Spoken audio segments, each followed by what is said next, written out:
හොඳින් ඇති කියලා මම හිතනවා. මගේ channel එකත් එක්ක එකතු වෙලා ඉන්න ඔයාලා හැමෝම මම ආදරෙන් පිළිගන්නවා. ඔයා මගේ channel එකට අලුත් කෙනෙක් නම් මගේ channel එක subscribe කරලාම එකතු වෙන්න කියලා ආදරෙන් මතක් කරනවා. දැනටමත් ඔයාලා දන්නවානේ මම මොකක්ද අරන් ආපු වීඩියෝ එක කියලා. එහෙනම් අපි යමුද මගේ පුංචි kitchen එක බලන්න. මගේ kitchen එක ගොඩක් පොඩි එකක්. අපි මෙතනින්ම පටන් ගමුකෝ. මෙතන බ්ලෙන්ඩර් එක ළඟම තමයි මගේ oven එක තිබුණේ. oven එක කඩනට පස්සේ නැවත එකක් ගන්නකම් ඒ ඉඩකඩ මම මේ විදිහටම oven එක වෙනුවෙන් තියලා තියෙන්නේ. ඊට පස්සේ බ්ලෙන්ඩර් එක තියෙනවා. ඊට පස්සේ මගේ කෝප්ප එලලා තියෙන ස්ටෑන්ඩ් එක තියෙනවා. මේ විදිහට පිඟන් කෝප්ප තියලා තියෙන රෑක් එක තියෙනවා. ඒ ළඟම මම පොඩි ඉන්ඩෝ ප්ලාන්ට් එකක් හදලා තියෙනවා. ජනේලෙ ළඟම තමා සිංක් එක තියෙන්නේ. සිංක් එක ළඟ මම හෑන්ඩ් වොෂ් එක, ඩිෂ් වොෂ් එක එහෙම තියලා තියෙනවා. ওই විදිහට තමා ඒ තැන තියෙන්නේ. සිංක් එක ළඟ බිම මම ඩස්ට්බින් දෙකක් තියලා තියෙනවා. දිරන දේවල් සහ නොදිරන දේවල් වෙන වෙනම මම ඒවට දානවා. මෙතන මගේ මේ ෆැන්ට්‍රි කබඩ් එකක් ඇතුළ උඩ තියෙන්නේ මම වැඩිය පාවිච්චි නොකරන භාජන. යට තියෙන්නේ මම එදිනෙදා පාවිච්චි කරන භාජන. මේ දොරෙත් මම මේ හැන්දියෙම එල්ලලා තියා ගන්නවා. මට ගොඩාක් පොඩි ෆැන්ට්‍රි එකක්නේ තියෙන්නේ. ඒ නිසා ওই විදිහට මම එල්ලලා තියෙනවා. මෙතන තියෙන්නේ පිඟන් කෝප්ප දාන රෑක් එකක්. මේකෙත් මම නිතර පාවිච්චි නොගන්න වීදුරු, පිඟන්, හැන්දි, පිහි වගේ දේවල් දාලා තියෙනවා. ඇත්තටම මේ වීදුරු පිඟන් තියලා තියෙන රැක් එකයි මගේ 3-5 බෝතල් තියන්නයි මම හදාගත්ත රැක් එකයි නිසා මගේ ෆැන්ට්‍රියේ ඉඩකඩ ගොඩාක් ඇහිරිලා තියෙනවා. ඇත්තටම දැන් නම් මම පසුතැවෙනවා මේ දෙක මගේ ෆැන්ට්‍රියට හයි කරගත් එක ගැන.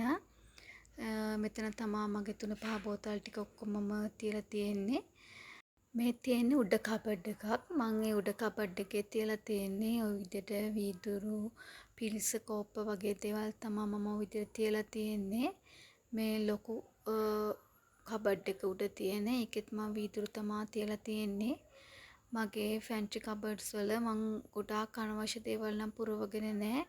ඒක ඇත්තටම ලොකු කරදරයක් බඩු වැඩි වුණාම මේ කබඩ් එකේ මම තියලා තියෙන්නේ තේකොළ, සීනි, කිරිපිටි, බිස්කට් වගේ ටී ටයිම් එකට පාවිච්චි කරන දේවල් තමයි ওই කබඩ් එකේ තියෙන්නේ.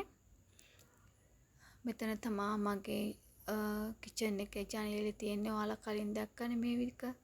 මේ ඔයාලා දකින්නේ කිචන් එකේ එළියේ දොර ළඟ මගේ උයන භාජන මම ඉවට පස්සේ වේල ගන්න මේ වගේ පොඩි තැනක් හදලා තියෙනවා. එතන තමයි ඔයාලා දැක්කේ. මේ විදිහට තමයි මගේ කිචන් එකේ ඒ සයිඩ් එක ඔයාලට පෙනෙන්නේ. ওই විදිහට තමයි ඒ සයිඩ් එක තියෙන්නේ.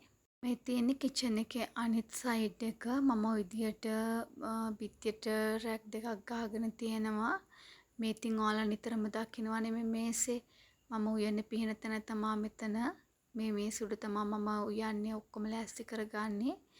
ඉතින් මේස උඩ මම මේ විදිහට වතුර ස්ටොක් කරලා තියෙන පොට් එකක් තියෙනවා.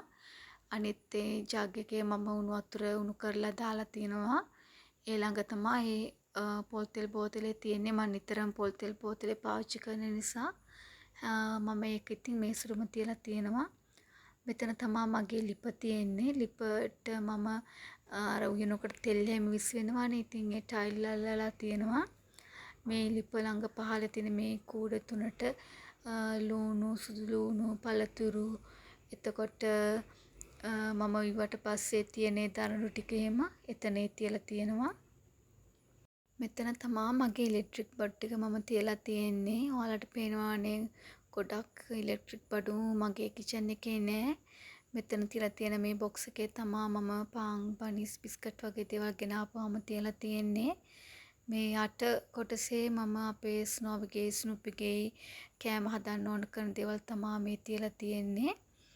මේ කොටසේ යට කොටසේ මම තියලා තියෙන්නේ මගේ ග්‍රොසරි අයිටම්ස් වැඩිපුර තියෙන දේවල් ඔක්කොම තමයි මේ බකට් එකේ දාලා තියෙන්නේ.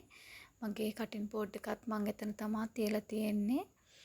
මේ කොටස තමයි මේ විදිහට ඔයාලා දැක්කේ. මෙතන තමයි අපේ ෆ්‍රිජ් එක. ඔයාලට කියන්න මේ ෆ්‍රිජ් එක අවුරුදු 25ක් විතර පරණයි. මහත්තයාගේ මහගෙදර තිබුණු ෆ්‍රිජ් එක තමයි අදටත් අපි පාවිච්චි කරන්නේ. මෙතන මම shopping bag hold එකක් තියලා තියෙනවා. එතන තමයි මම shopping bag දාන්නේ. ඉතින් ඔයාලා දැකලා තියෙන ගොඩාක් කිචන් වල වගේ මගේ කිචන් එකේ ගොඩාක් වටින බඩු ලස්සන බඩු නෑ. නමුත් මට තියෙන දේවල් මම ලස්සනට පිළිවෙලට පිරිසිදුට තියන් ඉන්නවා. ඉතින් ඔයාලා මොනවද මගේ කිචන් එක ගැන හිතන්නේ කියලා පහලින් කමෙන්ට් කරන්න. ඔයාලගේ කමෙන්ට් මට ගොඩාක් වටිනවා. එහෙනම් ඉතින් අපි නැවතත් ලස්සන වීඩියෝ එකකින් හමු වෙමු. මගේ වීඩියෝ එක නැරඹුවාට ඔයාලා හැමෝටම ගොඩාක් ස්තුතියි. එහෙනම් හැමෝම සතුටින් පරිස්සමින් ඉන්න.